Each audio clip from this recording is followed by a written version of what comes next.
Shalom, shalom, bien-aimés dans le Seigneur. Nous voici à notre rendez-vous hebdomadaire, le rendez-vous de tous les amis du réseau Palais de l'Évangile. Et vous avez raison.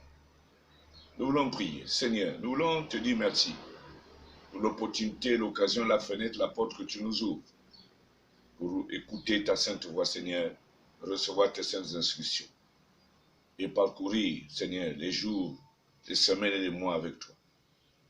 Merci, Seigneur, de nous arroser de ta parole, qu'elle nous fasse du bien au nom de Jésus. Amen. Amen. Voilà, bien-aimés, nous inaugurons, comme nous l'avons déjà annoncé précédemment, un séminaire sur le réseau. C'est un séminaire tout à fait particulier. Pendant tout ce mois d'octobre, comme nous l'avons dit, il y a un bruit qui annonce la saison de la profondeur. Et nous allons découvrir la profondeur, la longueur, la largeur, la hauteur de la parole du Seigneur. Alors le thème que nous allons développer pendant tout ce mois d'octobre, sans doute que nous allons effleurer peut-être un peu le mois de novembre. Le thème se trouve dans le psaume 68, verset 29. Psaume 68, verset 29. Ton Dieu ordonne que tu sois puissant. Ton Dieu ordonne que tu sois puissant. Amen. Donc, pendant tout ce mois d'octobre, nous reviendrons là-dessus pour comprendre l'essence et la quintessence même de cette révélation. C'est le mois de la puissance. C'est le mois où Dieu nous forme pour être puissants. C'est le mois pendant lequel Dieu veille sur nous dans sa puissance. Dieu nous conduit dans le royaume de la puissance. Tel Père, tel Fils. Il est puissant notre Dieu. Et si nous sommes les fils de Dieu, nous avons le droit à la puissance.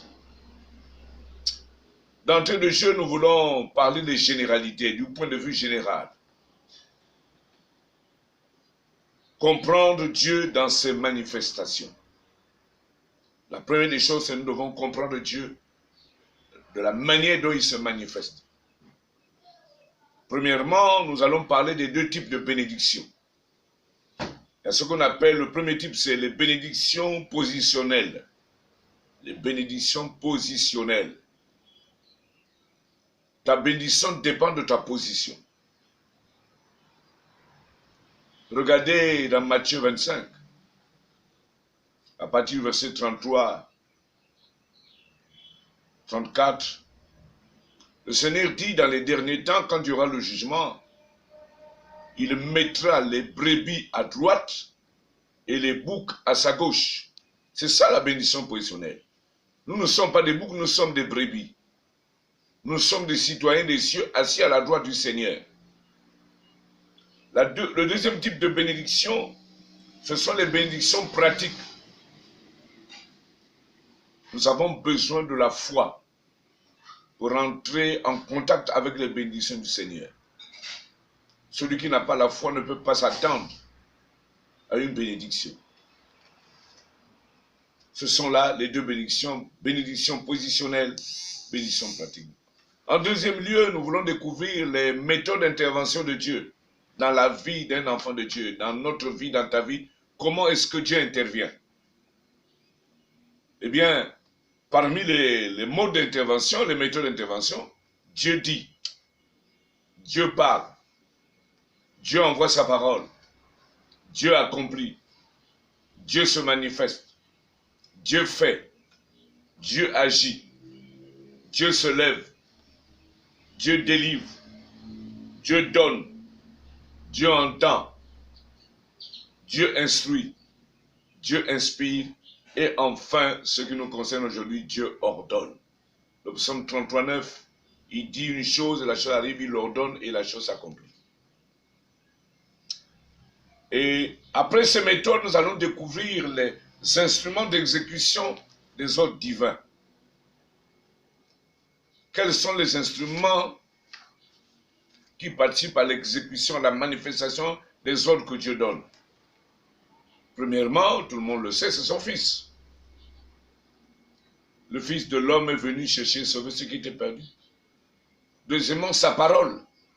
Au psaume 107, il envoie sa parole guérit, délivre les gens de la fosse.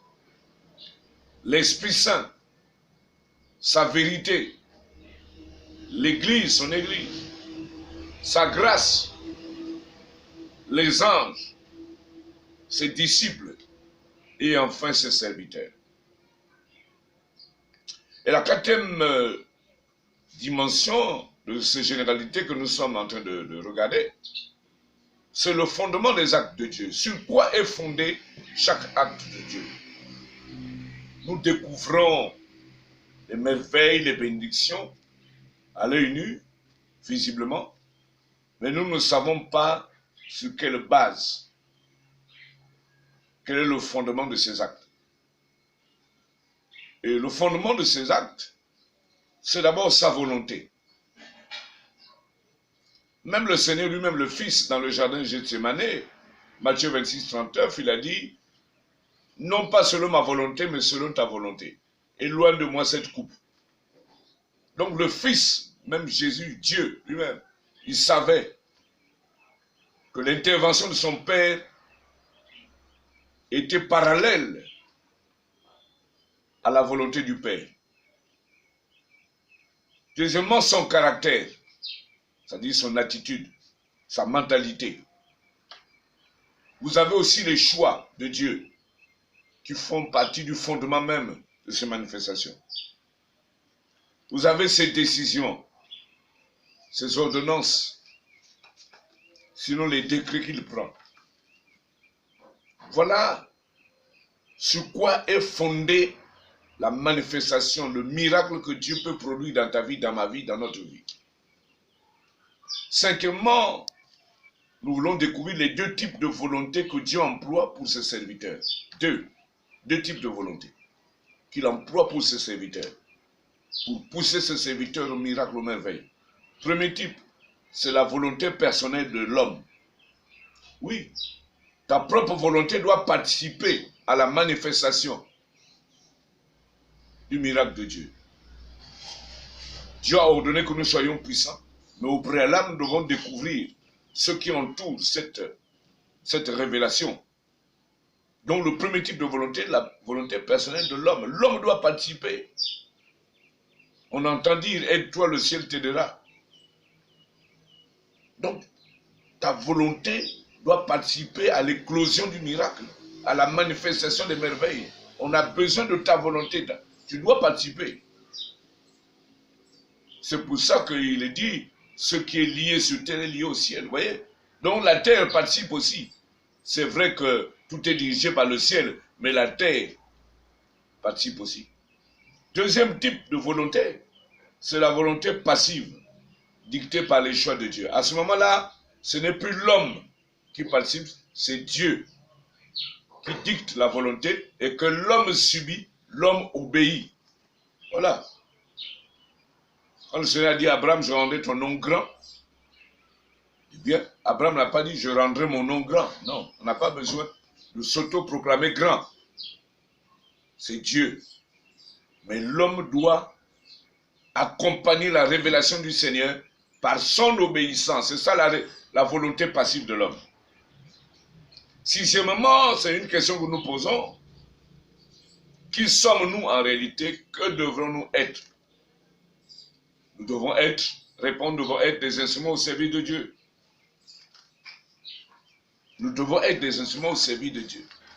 Dans la volonté passive dont nous avons parlé, l'homme a besoin d'obéir, de participer